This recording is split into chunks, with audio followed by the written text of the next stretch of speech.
AfroTales Podcast is a part of the Connected Podcast Network.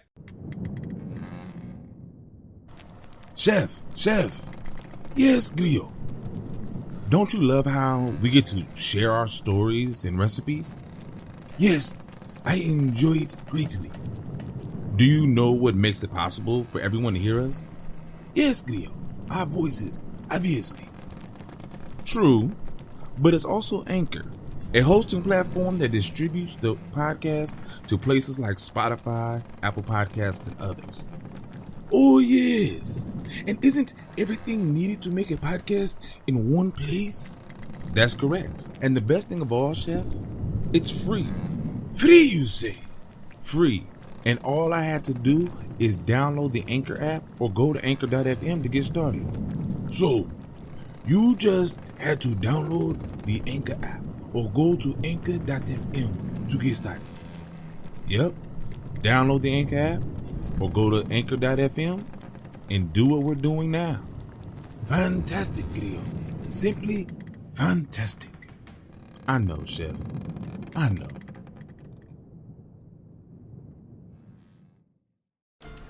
Ahoy, my friend, and welcome aboard the AfroTales Podcast, a ship that will carry us from location to location, exploring the tales that grew from the African diaspora in the Americas and the Caribbean. I am Aman Mazinga, your teller of yarns. As we head out, a particular yarn for each location will be spun. Come, sit with me, and enjoy this journey. How black became white. One often hears the saying that one cannot make black white or white black. I said something about it once upon a time to my Brazilian ama, and she stared at me in surprise. Oh, yes, one can, she said. It happened once, and no one can ever tell, but it may happen again. Perhaps the Sonora has not heard the story. I begged her to tell me the story, and this is the tale she gave.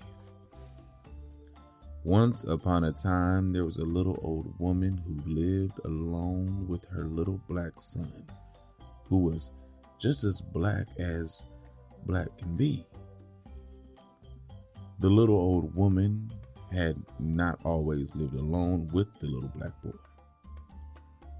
She had once been the mother of 3 beautiful daughters, the very loveliest maidens in all the country around. They were so handsome that they attracted the attention of the wicked fairy who lived in an enchanted castle nearby.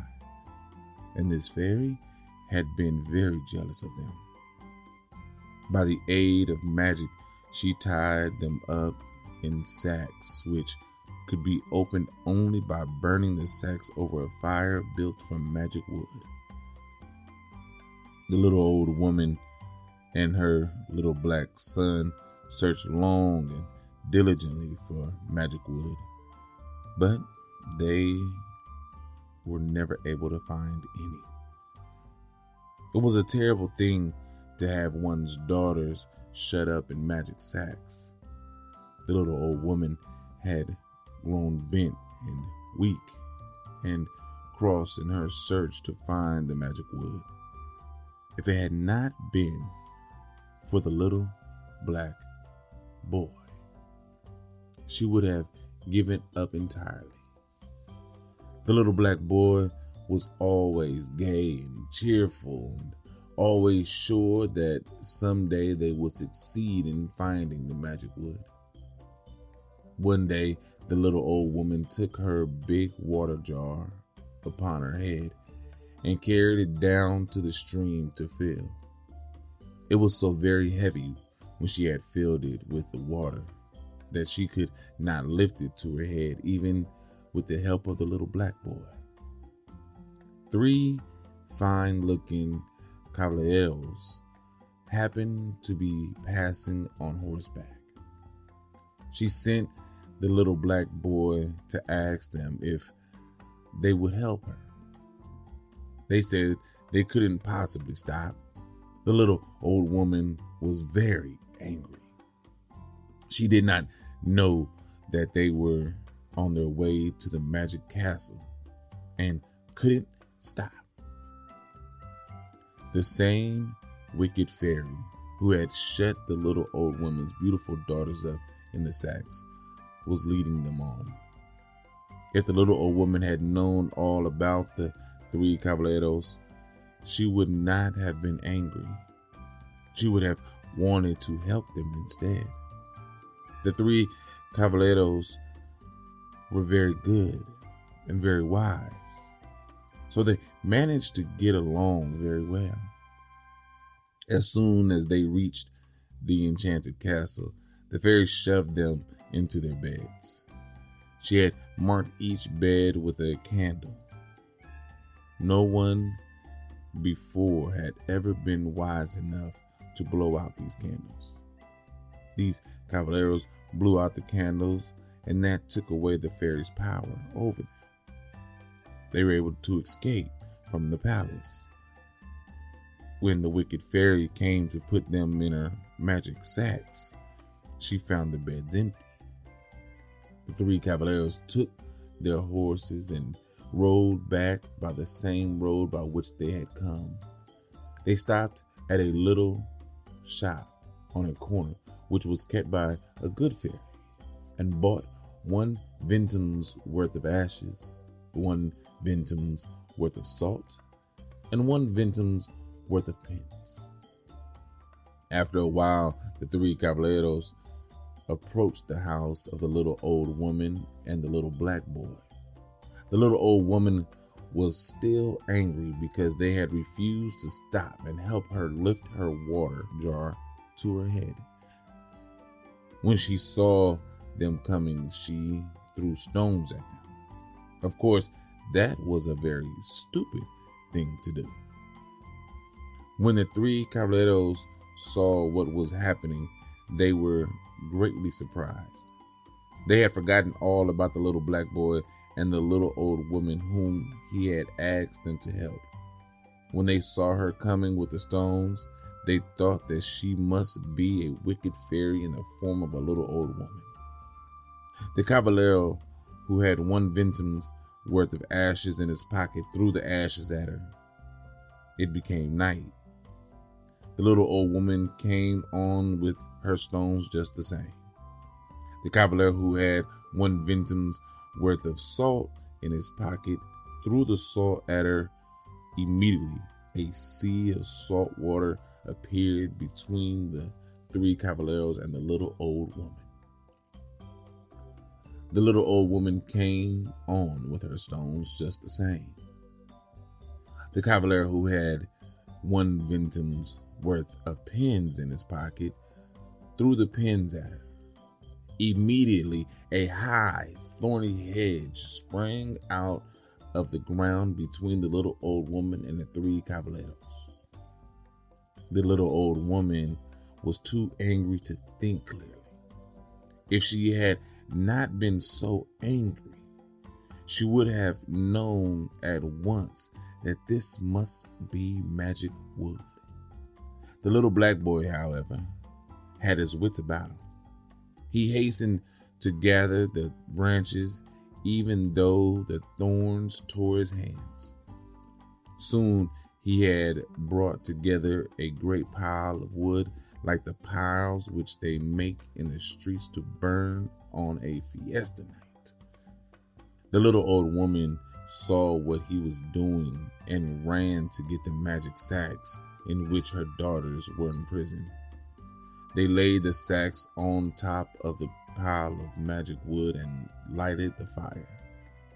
There was a great noise like thunder. Out of the 3 magic sacks sprang 3 beautiful maidens, who had been preserved alive in the sacks by a miracle of Nosa Senhora. The little old woman and her 3 beautiful daughters turned to thank the little black boy for what he had done. the little black boy was no longer black. He had been turned white. The three cavalhieros married the three beautiful maidens. The little boy, who was now white, grew up to be the greatest cavalhiero of them all. The end.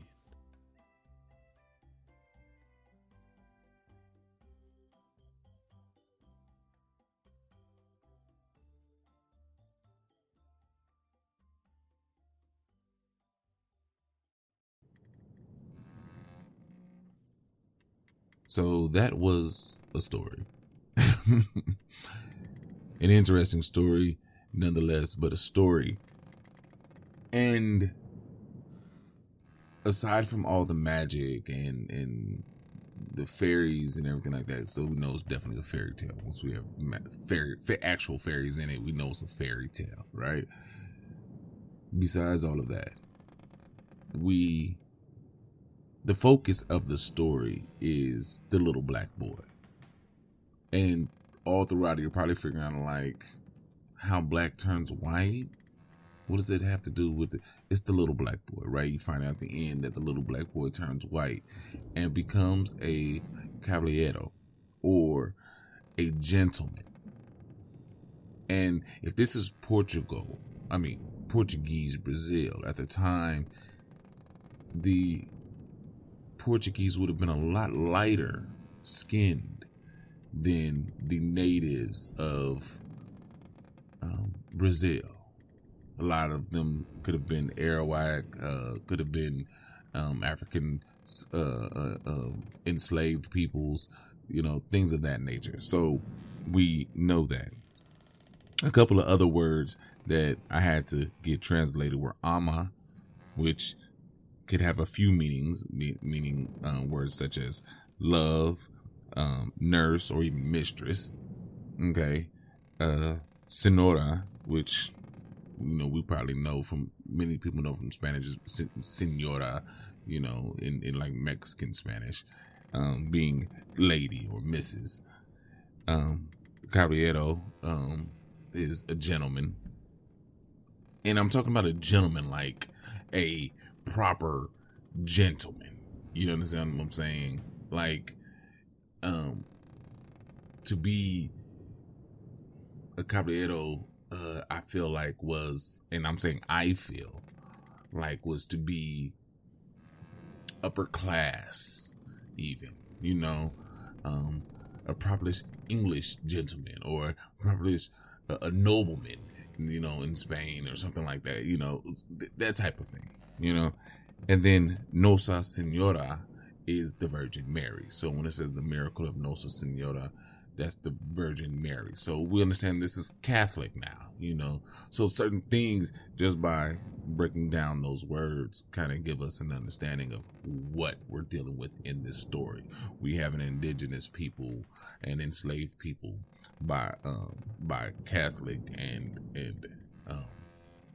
Catholic Portuguese. And now we understand why it's significant for this little black boy to turn into a white man.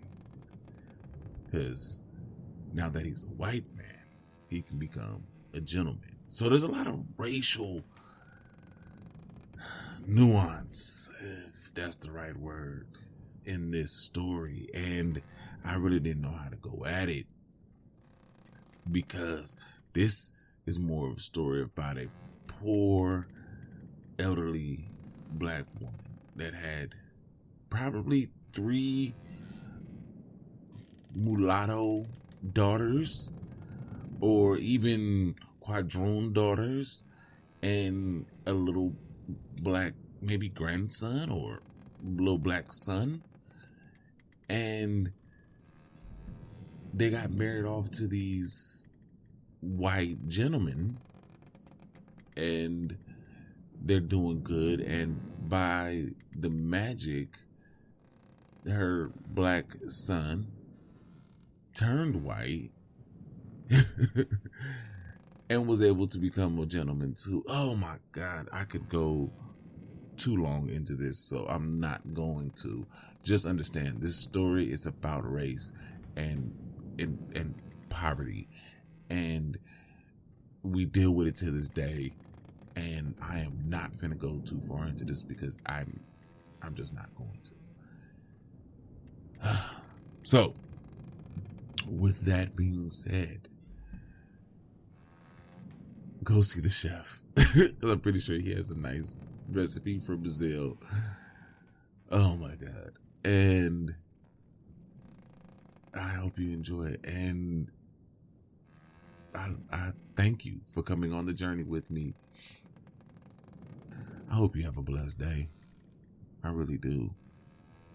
And I hope you enjoyed the story. Until we meet again.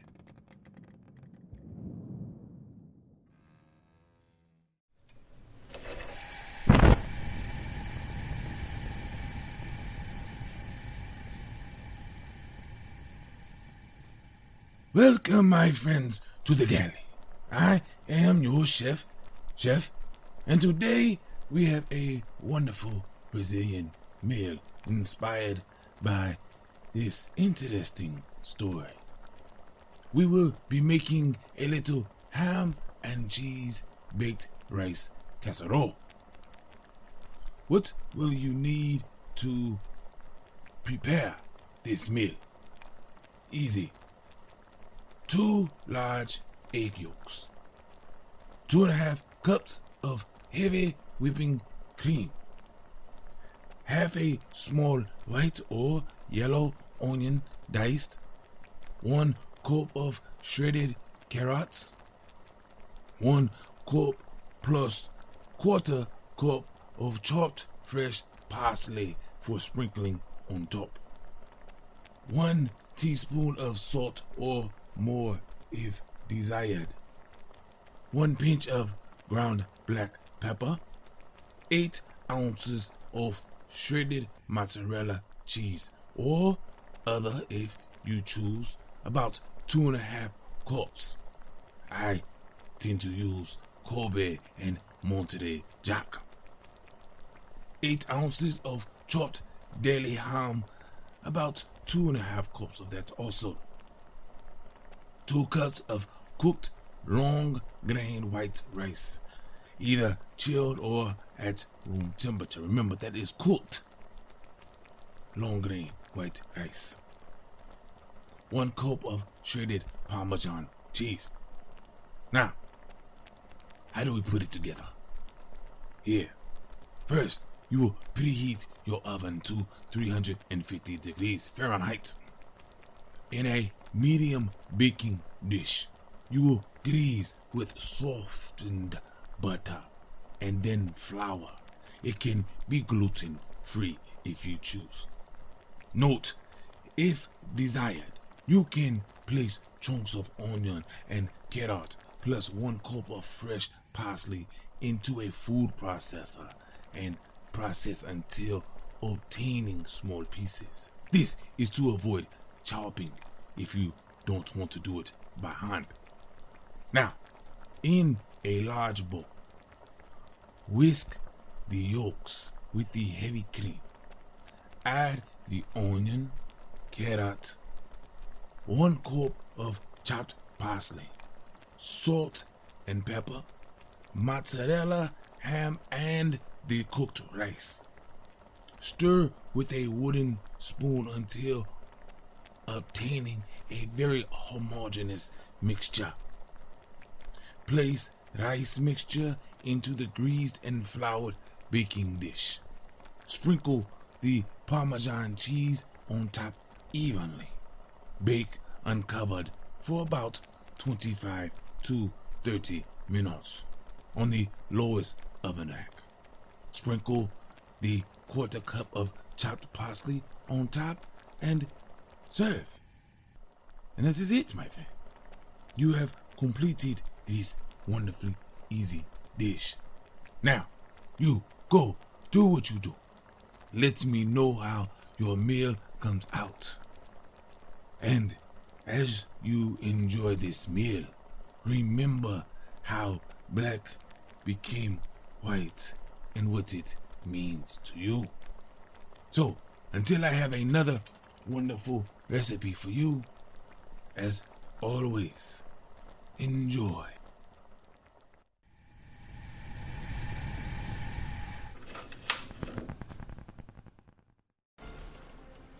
My friends, we are here, and I want to thank you for coming out here on this voyage with me.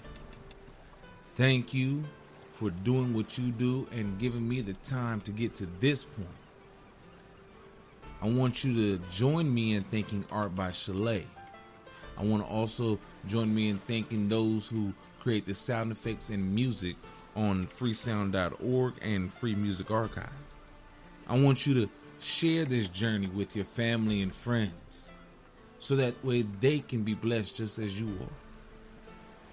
If you want to leave a comment or a review so others can learn about this voyage, please do so wherever you can. All other ways to support and contact me will be in the show notes. So please go there, check it out, and do what you do best and be you. Again, thank you. And until next time, have a blessed day.